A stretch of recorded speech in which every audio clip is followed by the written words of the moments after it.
하시고 죽음 없는 날 사모하며 기다리니 내가 그리던 주를 배울 때 나의 기쁨 넘치리라. 열린 천국문 내가 들어가 세상 짐을 내려놓고 빛난 면류관 받아 쓰고서 주와 함께 길이 살리. 아멘. 우리 잠깐 기도하시겠습니다. 하나님 아버지, 이 저녁 시간에도 저희들이 주님 앞에 머리 숙여 기도드리며 입을 벌려 찬양합니다. 열린 천국문 우리가 들어갈 때에 빛난 면류관을 쓰고 주님을 영접할 줄 믿습니다. 아버지 하나님, 또한 주님도 우리를 맞아 주실 줄 믿습니다. 이와 같은 천국 소망을 가지고 나아갈 때에 우리를 이 귀하고 또 소중한 길에서 어그러지게 하려고 하는 그 모든 악한 세력은 다 물러갈 수 있도록 주님이 지키시고 인도하시고 보호하여 주시옵소서. 오늘도 새벽 시간부터 이 황혼의 시간에 이르기까지 하나님께서 우리와 함께 하심을 기억하며 또 피곤한 육신을 안식하며 이 모양 저 모양으로 하루를 돌아보며 주 안에서 이제 은혜로운 삶을 지내게 해주셔서 감사합니다. 바라옵기는 수많은 우리 인생들이 하나님을 영화롭게 하는 일과 하나님께 예배드리는 일과 하나님을 기쁘시게 하는 일에 무엇보다도 앞장서는 귀한 심령들이 다 되게 하여 주시옵소서. 특별히 이 지역에 우리 대한민국 백성들보다 더 많은 사람들의 외국인들이 거주하며 또 여러 가지 어려운 일들을 수행하는 것을 볼 때에 한편으로는 마음이 어둡고 한편으로는 고마운 마음도 있습니다. 바라옵기는 저 이방인들 외국인들에게도 저들이 이 나라에 머무는 동안에 주의 복음이 증거되어질 수 있는 좋은 기회가 있어지게 하여 주시옵시고 우리 백성은 하나님의 말씀을 증거하는 심령들이 되며 저들은 이 나라에 있는 동안 하나님을 영접함으로써 대한민국 백성 되는 그 일보다도 더 귀한 하나님 나라의 백성 되어가는 기회를 찾을 수 있는 복된 역사가 일어나는 지역이 되게 하여 주시옵소서. 주의 종들을 기억하여 주시며 성도들을 주님 기억하여 주시사 이 지역의 모든 우상 숭배나 또 허튼 숭배하는 것들이 사라지고 하나님만을 영화롭게 하며 만백성에게 주님의 복음을 증거하는 전초 기지로서의 소중한 역할을 감당하는 역사가 날마다 넘쳐나게 하여 주시옵소서. 이 시간에도 말씀으로 은혜 받을 줄 믿사옵고 예수님의 거룩하신 이름으로 기도드리옵나이다. 아멘. 우리 함께 이 시간에 성도의 인사를 한번 나누십시다. 할렐루야, 할렐루야. 우리가 하나님을 찬양하고 하나님을 영화롭게 하고 하나님을 기쁘시게 하는 삶을 살아갈 때 우리 하나님께서 우리를 보시고 웃으실 줄로 믿습니다. 우리가 누군가를 기쁘시게 할 때 또 누군가를 흡족하게 할 때 웃음이 나오는 법이잖아요. 맨날 다고 하면서 그냥 인상 쓰고 찡그리고 그렇게 해가지고서는 상대가 기쁠 수 없잖아요. 우리 하나님도 우리 인생이 시간이 가고 세월이 갈수록 하나님을 영화롭게 하고 하나님 앞에 드리는 것을 좋게 여기고 승리의 보고를 드리고 또 복음 사역의 그 결실물을 드리고 이런 하나님 앞에 드리는 일을 더 많이 해야지. 자꾸 다고 그러면 하나님을 기쁘시게 하는 걸까요? 피곤하게 하는 걸까요? 물론 하나님이 우리 사람같이 피곤하고 그러시겠습니까마는 인간의 상식선상에서 하나님을 영화롭게 하는 일은 하나님 앞에 자꾸 무엇을 구하기보다는 그 하나님 앞에 우리가 드려 하나님이 기쁘게 받으실 만한 향기로운 삶을 살아갈 때 하나님께서도 미소를 짓게 되실 줄 믿습니다. 그러므로 오늘 우리가 할렐루야 성도 간에 인사했던 이 인사는 그저 입에 바른 소리 한번 짓거리는 그런 정도가 되지 아니하고 하나님을 정말 깊이 생각하고 하나님께 기쁨이 되는 삶을 살겠다고 하는 다짐의 시간도 될 수 있기를 또한 주의 이름으로 부탁을 드립니다. 오늘 저는 여러분과 함께 여호와를 위하라, 기드온을 위하라 하는 제목으로 말씀을 전하고자 합니다. 우리 한번 따라서 합시다. 여호와를 위하라, 기드온을 위하라. 예, 여호와를 위하라, 기드온을 위하라 하는 그런 제목으로 말씀을 증거하겠어요. 이 기드온이라고 하는 사람은요, 6장을 보니까 처음으로 등장하고 있죠. 이스라엘 자손이 하나님 앞에 악을 행하였는데 6장 1절을 보니까 뭐라고 그랬어요? 이스라엘 자손이 또 여호와의 목전에 악을 행하였으므로 그렇게 얘기를 했어요. 이게 무슨 얘기입니까? 이스라엘 백성들이 기드온 시대만이 아니라 그 앞에도 어떻게 했다는 얘기예요? 하나님 앞에서 악을 행했다는 거예요. 그 내용이 사사기에서는 이게 순환 구조식으로 계속 반복되고 있는 것을 보게 됩니다. 이 영상을 보고 계신 여러분들 가운데는 사사기서를 개론으로부터 시작해서 이미 많이 들어보시고 또 성경 공부하시는 분들은 성경도 공부해보고 그러실 줄 아는데 사사기를 여러분 잘 보시다 보면 이스라엘 백성들이 열심히 살다가 좀 살만하니까 하나님 앞에서 어떻게 해요? 악을 행하여 배은망덕을 해요. 하나님께서는 그걸 그냥 두지 아니하시고 사랑하는 자에게 뭘 주셔요? 채찍질을 하신다고, 그들을 징계하신다고 이방인을, 이 외인들을 통해서 이스라엘 백성들을 다스리세요. 그때에 이스라엘 백성들이 깨닫고 아이고 우리가 잘못했구나 하고 하나님 앞에 손 들고 나오니까 하나님이 어떻게 해요? 그 모든 상황을 반전시키셔서 이스라엘에게 평화가 오게 해서 다시 이스라엘 백성들이 평화를 찾죠. 그런데 또 살만하니까 이 사람들이 어떻게 해요? 또 죄를 져요. 그것이 계속 반복되는 구조가 이 사사기의 구조예요. 그런 맥락에서 5장까지를 보시면은 여러 사사들이 나오거든요. 드보라, 바락, 또 삼갈, 또 이런 온니엘, 이런 여러 그 사사들이 등장하죠. 그리고서는 이 기드온이 나오는데 오늘 이 기드온을 보니까 방금 말씀드린 것처럼 이스라엘 자손이 여호와의 목전에 또 악을 행하였기 까닭에 하나님께서는 저들을 7년 동안 누구에게 넘겨주셨어요? 미디안에게 넘겨주셨다 하는 내용이 나옵니다. 그러니까 이스라엘 백성들이 미디안으로부터 계속 노략질, 침략질을 당해서 피곤한 삶을 살아가는 그러한 상황이 펼쳐졌다는 거예요. 그러한 기간 중에 하나님께서는 또다시 자비를 베푸셔서 한 지도자를 세우시는데 그가 누구란 얘기입니까? 기드온이다 하는 얘기예요. 그래서 이 6장의 내용은 기드온이 하나님께 소명을 받는데 처음부터 예 하고 나가서 일한 게 아니에요. 이 기드온은 아주 합리적인 사람이었고 그리고 정확한 사람이었던 것 같아요. 상당히 치밀하고 그런 인물이었던 것 같아요. 그래서 하나님께서 자신을 부르실 때에 그냥 단순하게 대답한 것이 아니라 하나님께서 저를 쓰시려고 하면 제 힘으로는 안 됩니다. 그러니까 저에게 하나님이 함께하고 계시다라는 사실을 확실하게 보여주십시오. 증거를 보여주십시오. 하나의 그 사건을 통해서 제가 확신할 수 있게 해주십시오. 그런 하나님을 향한 요청을 하게 되죠. 그런 내용이 이제 이 6장까지 전반적인 내용으로 펼쳐지고 있는 것을 보게 돼요. 그래서 결국에는 이 기드온이 하나님께서 자신을 부르시는구나 하는 사실을 깨달았어요? 못 깨달았어요? 깨닫게 되었어요. 그리고서는 이제 출정하는 그런 장면들이 나오는 것이 7장으로 진입이 되는 거죠. 여러분 잘 아시는 대로 하나님께서는 기드온을 통해서 몇 명을 선택하셨죠?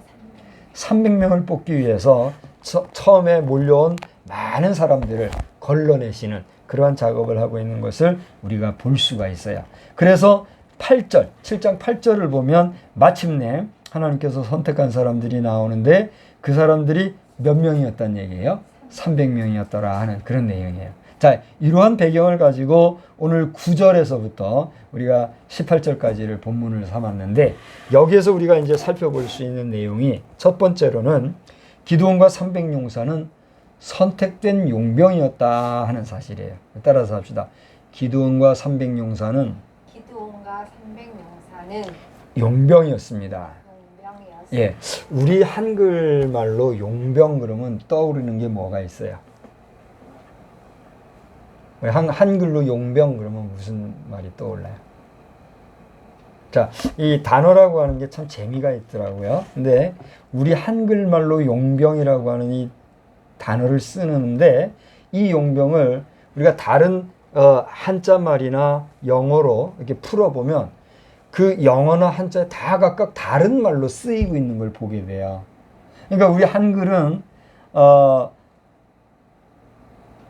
어떻게 보면 쉽고 어떻게 보면 그 쓰기에 용이한 그런 용어이기 때문에 좀 좋은 용어일 수도 있지만, 때때로는 이렇게 구분을 져야 할 때는 그 구분이 정확하지 않음으로 인하여서 혼선을 빚을 때가 있지요.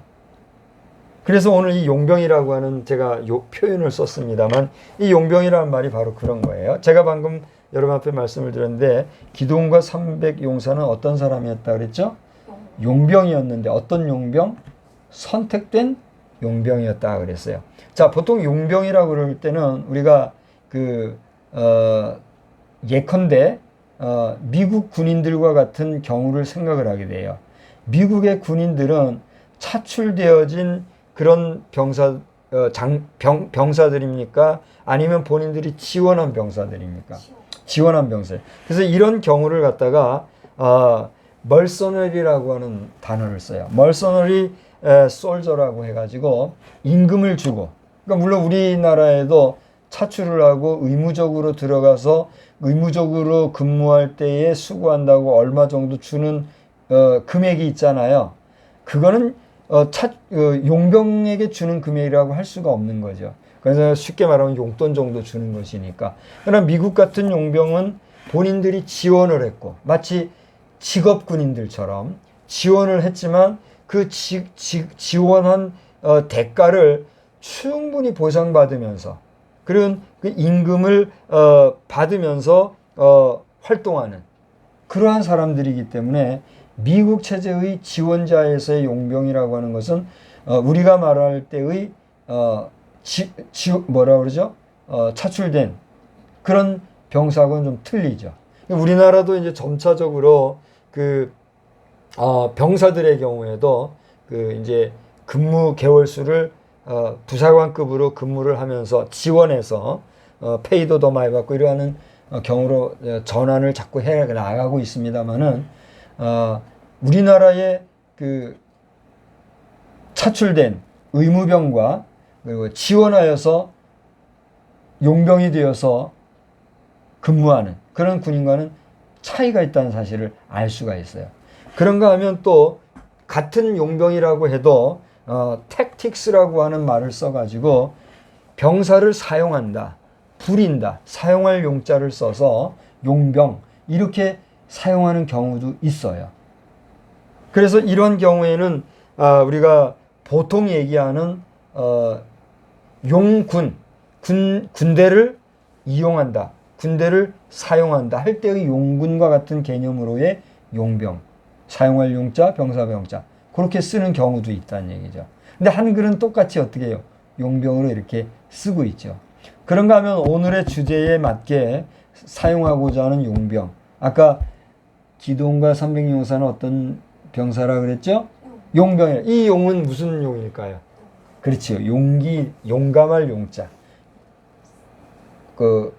용기 있는 그런 병사들이다 하는 그런 용병이 되겠다 하는 것입니다. 그래서 이들은 말 그대로 용감하고 날쌘 그런 병사들이었는데, 우리가 오늘은 살펴보지 않았습니다만 그 앞에 7장을 보게 되면 특별히 3절, 6절을 보면 처음에 이스라엘 백성들에게 이제 모집을 했어요. 아말렉 병사들과의 대치 상황에서 저들을 대적하기 위해서 군인을 모집을 했는데 어쨌든 저쨌든 여기저기서 모여든 사람들이 몇 명이었다는 얘기예요.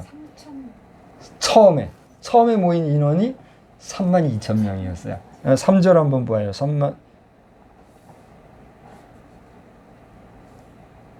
3절에 보니까 그렇게 나오지 않아요? 이에 들어간 백성이 2만. 그렇죠. 자, 여기 3절에 보면 32,000명이라는 말은 안 나오는데 합을 계산해 보면 32,000이에요. 자, 많은 사람들이 돌아왔는데 하나님이 야, 너무 많다. 다 돌아가라 하니까 돌아간 사람이 얼마? 2만, 그 3절 후반절에 2만 2,000명이요. 남은 자가 10,000명이었더라고요. 합이 얼마예요? 32,000명이에요. 32,000명이 말하자면 모집에 응해가지고 자원한 거예요. 그런데 하나님께서 이 너무 많다 그러니까 다 돌려보내고 나서 그 다음에 보니까 이 10,000명 가운데 한 번 더 걸러내고 난 인원이 몇 명이란 말이에요.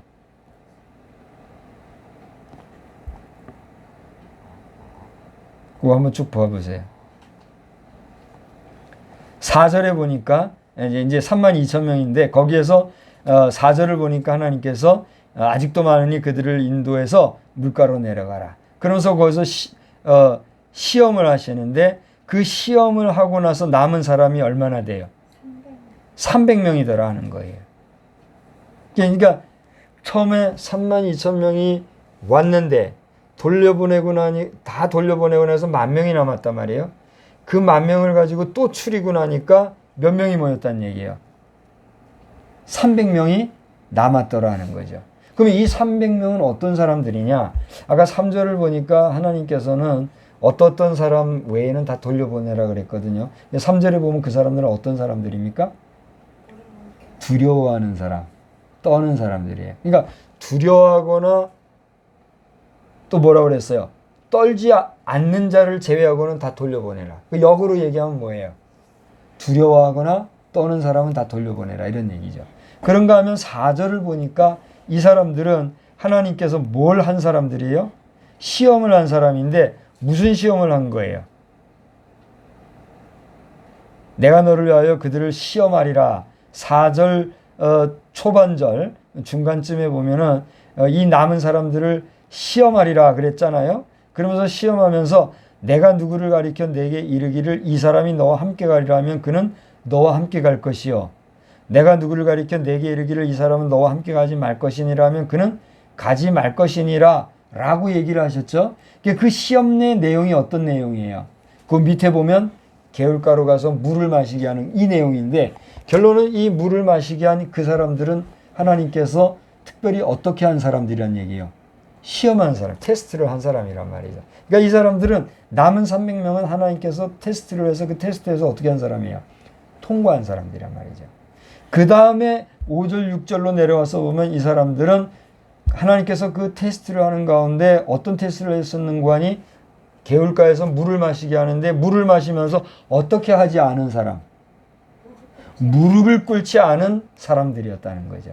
그게 이제 뭐 여기에 그 세세한 내용은 나오지 아니하지만 이게 10,000명이나 되는 사람들을 모아놨으니 얼마나 대단하겠어요.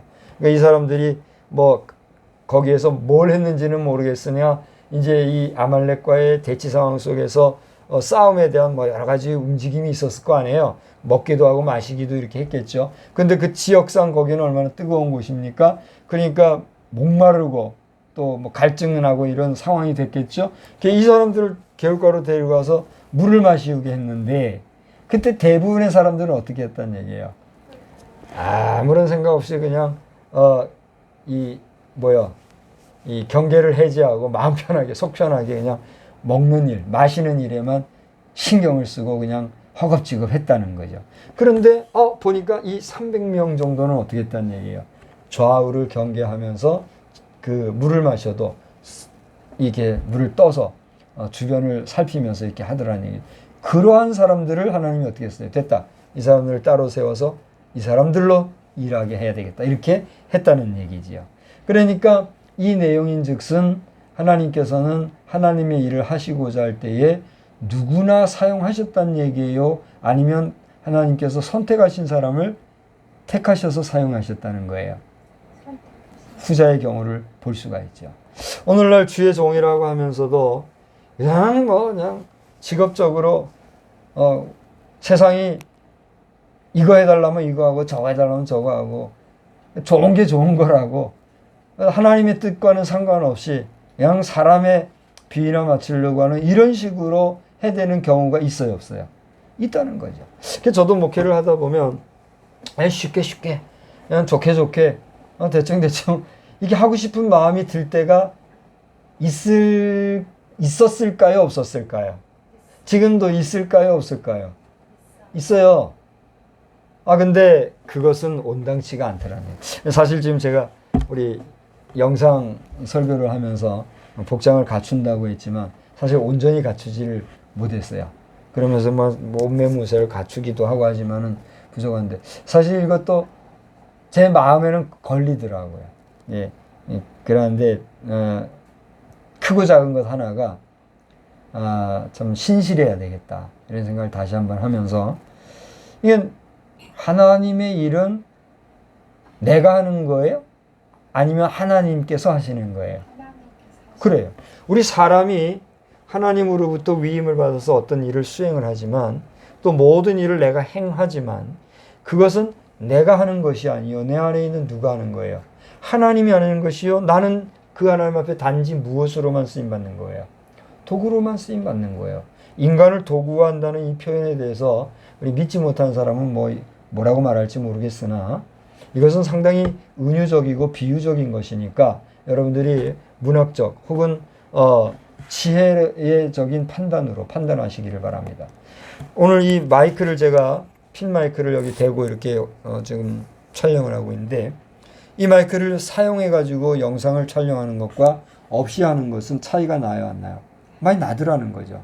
처음에는 스피커폰으로 영상 제작을 했었잖아요. 그러니까 소리가 좀 불편해요. 그래서 보니까 또 이런 게 있어가지고 이런 걸 하니까 음성 부분에서는 훨씬 안정적이더라 이거죠. 마찬가지예요. 우리가 하나님 앞에 쓰임을 받는 데 있어서도 불편하게 쓰이는 도구가 되느냐 아니면 정말 편하게 쓰임을 받는 도구가 되느냐라고 하는 것은 누구에게 달렸어요? 내 자신에게 있는 거예요.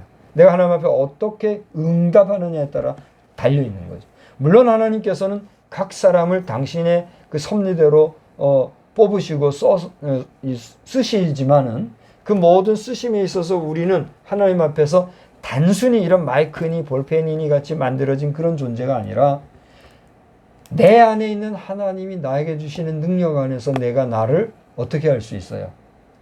컨트롤할 수 있는 자유의지를 주셨다는 얘기죠. 무슨 얘기인지 알겠죠? 그런 면에서 오늘 인격적인 우리 인생은 누가 지으신 존재예요? 하나님이 지으신 존재이고 우리 속에는 어떤 마음이 있어요? 하나님이 주신 거룩한 마음이 있어요. 그 때문에 하나님의 그 거룩하신 마음을 붙쫓아 나아가노라면 하나님의 거룩하심에 이르게 되고 그 하나님의 거룩하심에 이르게 될 때 우리는 무슨 일을 할 수 있어요?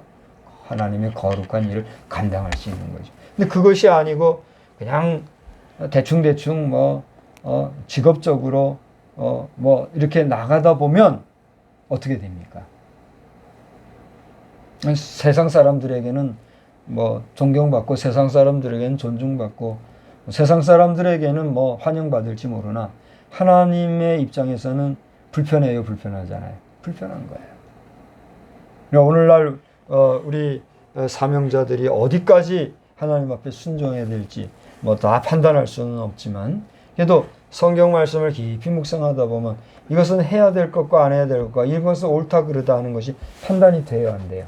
되는 거죠. 오늘 이 시대에 우리 특별히 부르심 받은 주의 종들이 상황 판단이나 또는 여러 가지 면에서 이 세상 가치 기준이나 세상 사람들의 보편 상식선에서는 이렇게 해야 되는 게 옳겠다 생각했지만 그것이 사단의 전략일 수 있다는 사실에 우리가 주목한다고 하면 정말 근신하여 우리가 깨어야 된다는 사실을 기억해야 되겠다는 것이죠. 그러니까 오늘 이런 면에서 기도원의 300용사는 첫째로 어떤 사람들이었다고요? 하나님이 선택하신 용병들이었다. 용감한 병사들이었다는 것을 생각을 해보자 하는 겁니다. 우리는 주님의 자녀요 백성인 줄 믿으십니까? 우리는 하나님이 선택하신 하나님의 용병들인 것을 믿으십니까? 그렇다고 하면 용기 있게 힘 있게 나아가는 우리 모두가 되기를 주의 이름으로 축원합니다. 너는 두려워 말라. 내가 너를 구속하였고 내가 너를 지명하여 불렀나니 너는 내 것이라. 누구의 말씀이에요? 하나님께서 우리를 일컬어 너는 내 것이다 말씀하신. 우리 입장에서는 우리는 누구의 것이에요? 하나님의 것이다. 할렐루야.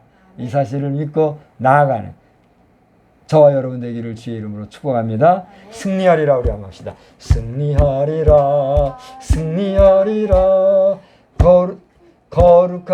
거룩한 주 예수의 이름으로 승리하리라. 승리하리라. 승리하리라. 주의 크신 은혜로서 거룩한 주의 말씀으로 거룩한 주의 말씀으로 승리하리라. 승리하리라. 주의 크신 이름으로. 하도 오랜만에 불러서 가사도 지금 다 생각이 안 나는데 여러분 우리 하나님 앞에서 이 세상을 향하여 또 나를 향하여 특히 나를 향하여 나를 대하여 내가 나를 이기는 저와 우리 여러분 되기를 주의 이름으로 축원합니다. 더더군다나 하나님을 조롱하고 하나님을 회방하고 하나님 노릇하려고 하는 공중권세 잡은 누구? 사단 마귀와의 전쟁에서 우리는 반드시 이기고 또 이기는 자들 되어야 될 줄로 믿습니다. 두 번째로는 우리 한번 따라서 합시다. 기드온과 300용사는 용감히 싸웠습니다. 좋습니다. 지금 우리 한미 관계 속에서 오늘은 2020년 7월 26일을 지나고 있잖아요. 오늘 2020년 7월 26일을 보내면서 우리 한반도를 중심으로 한 한미 관계라고 하는 것은 누가 뭐라고 해도 강력한 동맹 관계일 뿐 아니라 서로 피를 나는 혈맹 관계예요. 그렇죠? 근데 미국을 사대하거나 미국을 맹종하자고 하는 그런 의미가 아니라 정말 공산 사상과 또 공산주의가 정말 충분히 인정할 거는 인정하는 부분에 있어서 인정한다 할지라도 그 공산주의까지도 왜곡해 가지고 1인 독재와 특권 일당 독재 정치를 하는 사람들을 그들을 완충 역할을 하는 이 한미 관계를 깨려고 저해하려고 하는 그런 각종 공작 활동들이 많이 있나 봐요. 이런 가운데서 뭐 한미 관계에서의 미군 주둔은 와야 될 것이고 철수될 것이고 없어질 것이고 뭐 이런 소리들이 참 많은가 봐요. 그런가 하면 한편에서는 그런 일은 없다. 절대 한미 관계는 돈독하다. 막 이렇게 하면서 이 말에 갈등 관계 별별 소문이 좀 많은가 봐요. 자, 이러한 가운데 있는데 이러한 가운데서 오늘 저는 특별히 본문 말씀을 한번 택해 본 거예요. 우리가 요한계시록 11장 15절 이후로 계속 나가야 되는데 계속 이렇게 밀리고 있잖아요. 근데 가만히 그 말씀들을 보면 그 모든 상황들이 지금 사도 요한이 그냥 환상 중에 본 이야기를 그냥 서술한 정도가 아니라 오늘 이 시대에 우리와 너무 밀접한 이야기들을 다루고 있는 이야기들란 말이에요. 그래서 그걸 다루다 보니까 여러 가지 면에서 지금 많이 걸리고 있어요. 그런 가운데 오늘 말씀은 이 한미 관계가 이러이렇더라는 소리를 들으면서 이 이스라엘 역사들 가운데 정말 용기 있게 일했던 상황들이 생각이 나서 이걸 좀 선택한 거란 말이에요. 그러니까 우리나라가 뭐 60만이니 뭐 50만이니 얘기를 하지만 그 뭐 수십만 군인이 중요한 게 아니라, 그죠? 절대적인 요건, 절대적인 상황 속에서의 절대적인 승리가 있으면 모든 건 완성이 된단 말이에요. 그런 이 기운들이 지금 돌고 있는 이런 상황 속에 있는 우리의 현실을 우리가 바로 보면서 우리는 그 실전 전투에 임하지는 아니할지라도 이기고 또 이기는 자들이 되기 위해서 어떻게 해야 될까요? 기도해야 된단 말이에요. 그러니까 우리가 그렇게 기도해야 될 사람들이 기도하지 않고 그냥 있으면 되겠어요? 안 되겠어요? 그러니까 우리가 그런 마음에서 근신하고 이 말씀을 보자고 지금 이 말씀을 전한 거란 말이에요. 그러니까 잘 들어보시고 오늘 저를 잘 주목하시고 보시되 아까 말씀드린 것처럼 너는 내 것이라 말씀하신 주님의 말씀대로 우리가 주님 앞에 부름받고 쓰임받고 이끌림받아서 바로 가는 귀한 사람들이 되어야 될 줄로 믿습니다. 그래서 이제 그들을 용병들이 그냥 뭐 용병으로 끝나면 문제가 해결돼야 안 돼요. 그러니까 용감한 병사들은 어떻게 해야 돼요? 아니 쓰임을 받는데 용병에 쓰임 받는 거는 뭐 하는 게 쓰임 받는 거예요? 네, 싸움에서 이기는 용감하게 전쟁하는 게 용병 아니에요. 브레이브 솔저라고 브레이브 용감하게 싸우는. 그러니까 이 300명은 결국은 하나님 앞에서는 어떤 사람들로 지금 부름을 받은 거예요? 용감하게 싸우는 전사들, 용사들로 쓰임 받은 거거든요. 우리 대한민국 국군 장병들을 예전에는 장교, 병사 뭐 이렇게 불렀었는데 제법 오래된 것 같아요. 상당히 오래전서부터는 병사를 병사라고 하지 않고 뭐라고 부르고 있는지 아세요? 용사라고 부르고 있어요. 우리 일반 제대의 모든 병사들을 지금 병사라고 부르는데도 있기는 있겠지만 최근에 저는 못 들어본 것 같아요. 다들 용사라고 부르고 있어요. 사실 저는 뭐 제가 강성이라서 그런지 모르겠지만 좀 이 필드를 보면은 이 용사라고 부를 만큼 이게 합당한가 이런 생각이 들 정도인데 그래도 말이 씨가 된다고 말은 말대로 된다고 우리 병사들은 용기 있게 어떤 임전 시에는 무태와 필승으로 나아갈 수 있는 그런 용감한 병사들이라는 의미에서 붙여진 용사가 되기를 또 우리는 기도해야 될 줄로 믿어요.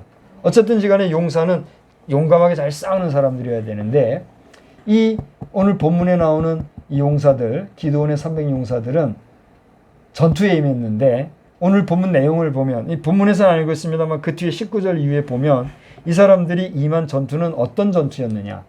야간 전투였다는 걸 보게 돼요. 저도 야간 전투에 대비해서 야간 사격도 해봤는데 거기에서 이제 여러 가지를 제가 또 코치도 받았고 그다음에 이렇게 실제로 체험도 해봤습니다만 야간에는 어두운 상태에서 잘 보여요, 안 보여요? 잘 안 보여요. 그러니까 단 한 발을 쏘더라도 보이지 않는데 그냥 무턱대고 쏘면 그 한 발은 유효 사격이에요, 무효 사격이에요?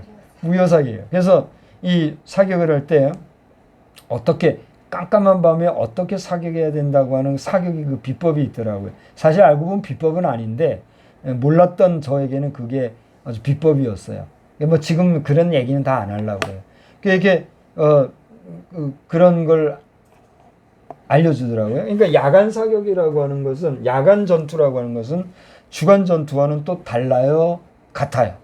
달라요. 기도 빈익을 유지한다든가 또는 여러 가지 청각이라든가 시각이라든가 후각이라든가 이런 걸 사용해야 할 여러 면에서 상당히 그 일반 전투, 주간 전투는 다른 걸 보게 돼요. 근데 이 300용사는 지금 어떤 전투에 임했다고요? 야간 전투에 임했다는 거예요. 그런데 말이에요. 한번 이 모습을 보십시오. 여기 구절을 보면은 이제 저들이 진영에 나가서 전투를 하게 됐는데 그 전에 이 기드온이 300명을 이끄는 사령관으로서 먼저 적 최전방까지 침투해가지고 이 정찰을 한 것을 보게 돼요. 그 정찰 내용인 즉슨 뭐냐 하면 적진지에서 그 적군들 상호 간에 이야기하는 이야기를 감청을 한 거예요. 그 감청의 내용이 뭐예요? 지금 이 미디안 군대 병사들은 이스라엘 군대를 상대로 하고 있을 때에 지금 저들의 사기가 꺾여 있는 상태예요? 사기가 등등한 상태예요? 사기가 꺾여 있는 상태라는 걸 보게 된 거예요. 이것을 타이밍으로 잡고 기드온은 어떻게 했어요? 이제 하나님이 우리를 위하신다. 나가자, 나가라 이렇게 얘기하면서 오늘 18절에 보는 대로 누구를 위하라? 여호와를 위하라. 또 기도원을 위하라 이렇게 외치면서 비로소 야간 전투에 임하게 된 거예요. 그런데 보세요. 16절을 보니까 얼마나 재밌는지 우스운지 이 300명 용사에게 기드온이 준 것은 뭐예요? 칼과 창과 활과 방패와 같은 그런 군장을 줬나요? 아니면 또 다른 무엇을 줬나요? 또 다른 무엇을 줬죠? 그게 뭐예요? 오른손에는 뭐? 횃불이든 횃불을 불이 풀풀 나는 밝은 그 횃불을 준 것도 아니에요. 횃불이든 뭐? 항아리를 준 거예요. 그리고 왼손에는 뭘 줬어요? 아니, 오른손에는 뭘 줬지? 나팔을 줬어요. 그 왼손에는 뭘 줬어요? 횃불이든 항아리를 줬어요. 소풍 가는 것도 아니고 그것도 야간 전투에 나팔과 횃불이든 항아리를 들려주고 여호와를 위하라 기드온을 위하라 하고 전쟁터에 내보낸다? 여러분 어떻게 생각하세요? 이거는요 코미디도 이런 코미디가 없어요. 그렇지 않습니까? 예전에 뭐 동작 그만인가 뭐 이런 그 프로그램이 있더만 그거 보면 얼마나 우스꽝스러운 내무반 모습을 보여주기도 하는데 한마디로 우스꽝스러운 그런 모습이에요. 상상을 해보란 말이에요. 군대 출정하는 군인이 아무런 무기도 없고 물론 이제 여기에는 감춰져 있으니까 뭐 이렇게 허리춤에 칼을 차고 있든가 뭐 했겠지요. 그런데 드러나 있는 주 무기가 뭐였냐? 나팔과 항아리였단 말이에요. 그럼 나팔은 뭐 전쟁을 북돋우기 위해서 쓰여지는 그게 어떻게 보면 나팔수는 전진, 후퇴 이런 모든 걸 하니까 그건 하나의 어떤 통신 수단이라고 하십시다. 그런 면에서 무기라고 이렇게 인정해 준다고 합시다. 항아리는 뭐냐 말이에요. 횃불이 하나의 무기가 될 수 있다고 합시다. 근데 그걸 또 항아리로 쌌으니 이게 뭐냐 말이에요. 자, 그런데 이걸 들고 나갔던 저들은 그 우스워 보이는 그런 모습이 결국은 승리함에 있어서 뭐가 됐어요? 상당히 전술적인 무기 체계가 되었고 아주 능숙한 전법으로 일사불란하게 그리고 기동성 있고 민첩한 모습으로 승리한 결과를 가져왔다는 걸 우리가 보게 되는 거죠.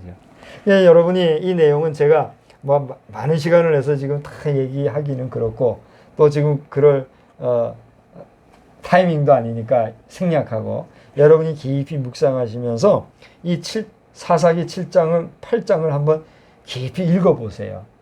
이건 한편으로 진짜 소설책 읽듯이 말이죠. 재밌는 이야기책 읽듯이 너무너무 재미있고 너무너무 생생하면서도 상당한 교훈을 받을 수 있는 이런 내용이더라는 얘기죠. 이런 얘기가 쭉 펼쳐지면서 이들은 결국은 어떻게 했어요? 승리를 했는데 24절을 보면 미디안 경멸을 위해서 요단강 나루터를 장악한 모습을 보게 돼요. 그러니까 그 잠깐의 그 우장창왕장하고 그런 진중에서의 전쟁으로 끝난 것이 아니라 그들이 후퇴하고 퇴각하는 퇴로까지 끝까지 추격해서 모든 걸 섬멸하는 그런 모습을 보게 돼요, 안 보게 돼요? 보게 된다 하는 것이죠.